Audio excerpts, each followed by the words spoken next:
Hello, everyone, and welcome to another little tech breakdown episode here. Today, we're going to be taking a look at the Zoom H5. Ooh, yeah, this is going to be a uh, mostly centered around on-set sound. So for filmmaking usage, there's going to be many other use cases for a recording device like this. But from our perspective today, we're going to talk about it mainly from using it for film sound. So, some of you may already be familiar with the sort of predecessor, the H4n. There are some improvements on this device. So today we're just going to kind of go over some of the differences and just an overview of the Zoom recorder itself. And then in another episode, we will talk about the settings and setting the levels. First up, we have our Zoom recorder here. Like I said, this is the H5.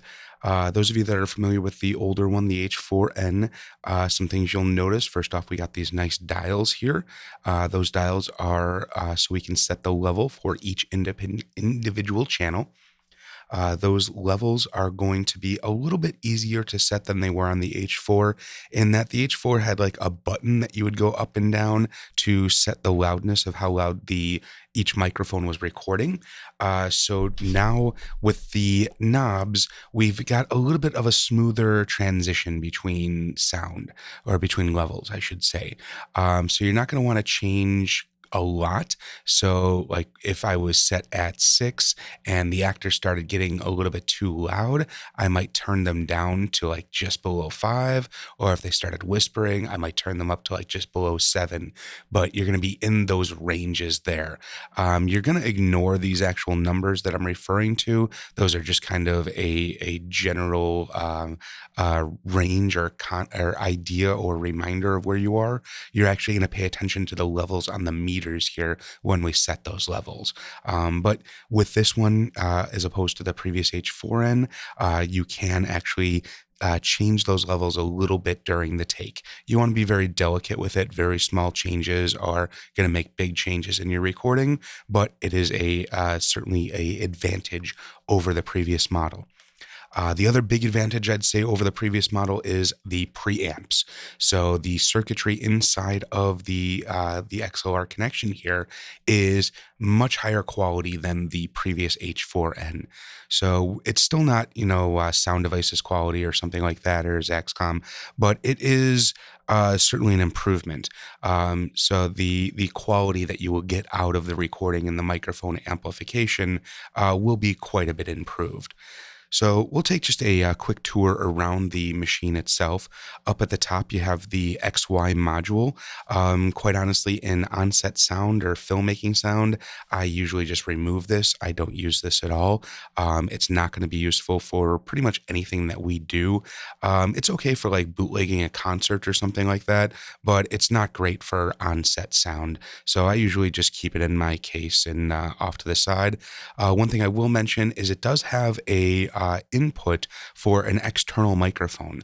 So if you wanted to plug in a 3.5 millimeter headphone type jack that was connected to a microphone, you could use a separate external microphone through that input. Again, not necessarily something you'd see in a professional environment, but it is a possibility and something that just gives it a little bit more flexibility. But again, I usually just keep that in the case, not something I use. So we'll take a look around the buttons and knobs here. First off, we have up at the top line out and then the headphones out. So your headphones obviously going to come in the headphone jack. The line out is for another output of sound. So it's going to be the same sound that comes to your headphones. It's going to be consistent. So the headphone is going to be able to go up or down with this volume button here. When you change your headphone volume, it does not change how loud you record it at all. And then the line out is usually going to be a little bit quieter than headphone volume out. But that is so you can go send an output to either camera or another recording device or a wireless transmitter or something like that. So that you can change the output level, but usually you just leave it at 0, which is the maximum loudness for the line out, unless you're going out into something that's really sensitive. But we'll talk about that in the next video when we get into the menus. So we have our headphone volume. Again, that doesn't change how loud you record. It really only changes how loud you're listening. Next, we have our USB connection. That USB connection is for a few things, actually, it'll offer you. So first off, it'll offer you a power supply. So you can just power it up through a USB port or battery or a wall adapter that you might have. USB will power the machine if you need to. It also will allow you to turn this machine into, first off, a card reader, so you can plug the USB directly into your computer, but it would also allow you to turn it into a audio interface.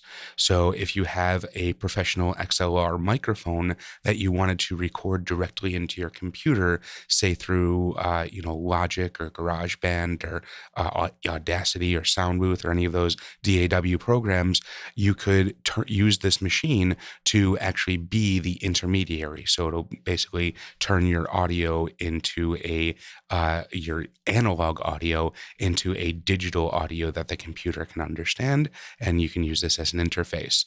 They do also make a machine that looks almost exactly like this that is only an interface. It gives you a little few extra features, but if you just need to do some quick VO or something recording in to a computer, that's certainly an option. So it makes it a little bit more useful. Next down here, we have the power switch. If I push up on that, it's the hold switch. If I hold it down for a couple seconds, it's the power. Basically, up with hold, that just means any of the buttons that you hit won't do anything. So if you press buttons and it just says hold on the screen, just this little switch got flipped out of the way. So we do need to power that up. We'll need some batteries here. So we got my any loop rechargeable batteries, and we'll hold that power switch down for just a couple of seconds here. You'll see that screen power up. And first thing I would recommend doing is a factory reset, but we'll go through all that in the next video in the menus here. So going around to the other side, we have our remote. That is a port if you needed to plug in an external remote that is an additional optional item you can purchase. It's basically just a record button on a wire that you can attach to your boom if you wanted to be able to turn that on and off or hit the stop and start or roll and cut without having to reach down. It's not something I ever use, but sometimes it could be handy. Then we do have our menu button, and then this knob or button here will navigate the menus. So the way that works is I'll hit the menu button once, and then that'll bring me into the menus. I'll go up and down to scroll to which menu option I want, and then press in on that menu button or menu wheel to select that menu option. So if I wanted to select another menu option, I just press in on that, menu to exit, and menu to exit back out.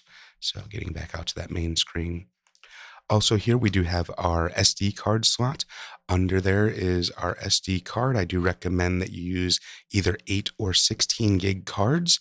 If you use 32 gig cards, I believe the manual even says 64 is okay, but I've had issues with those larger cards in this machine. Not all the time, but I do have once in a while a 32 gig card that just won't read in these machines, or larger cards sometimes just take forever to load or format.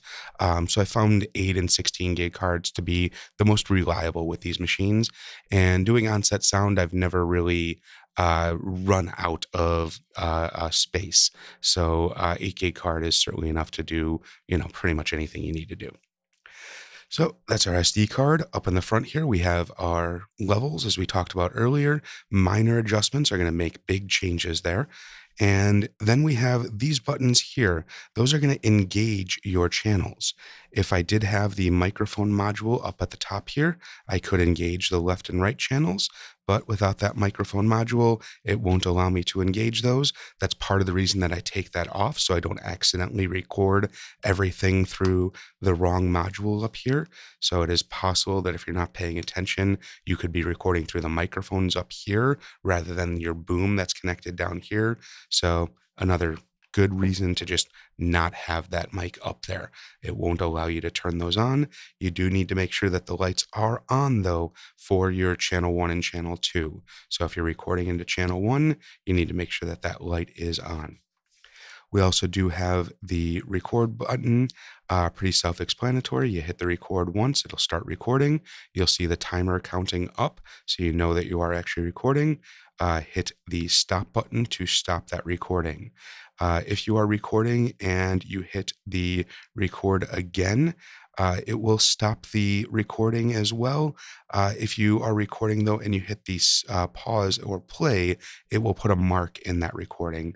So if you need to note something, you can, but unfortunately it does stop that recording as well. So that mark is fairly useless in my opinion, because really it's going to stop the recording and it's not going to it's more than just a mark there. So I would hit, when they say roll sound, you're going to hit the record button, make sure that the light goes solid red, make sure that those numbers are counting up. When they say cut, you're going to hit the stop button and make sure that the numbers have stopped counting, and it will say the name of the file you have just recorded. So in this machine, you can't really change the names of the files moving as you record. You can go in and edit them after they've been recorded, but it's just kind of tedious and useless. So it's your only real choices for naming are either it calls everything zoom and then adds a number at the end. So 005, every time you roll, it's just going to count up there for you.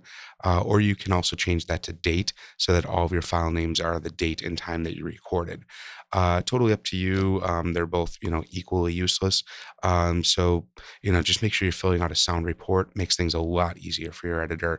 You're going to tell them, what the name of the file is that you recorded. And then on your report, you're going to write down what the scene and take that corresponds to. So whatever was on the slate, you're going to write down, scene 1, take 1, and then that's going to correspond to zoom 006. Really just helps the editor, saves a lot of time in post-production so they don't have to listen to the AC every single take. Organization is, the best friend of the editor. Beyond that, we do have our fast forward and rewind. That's pretty much only for playback, so you're not really going to need to use that too often. And then we have our inputs here.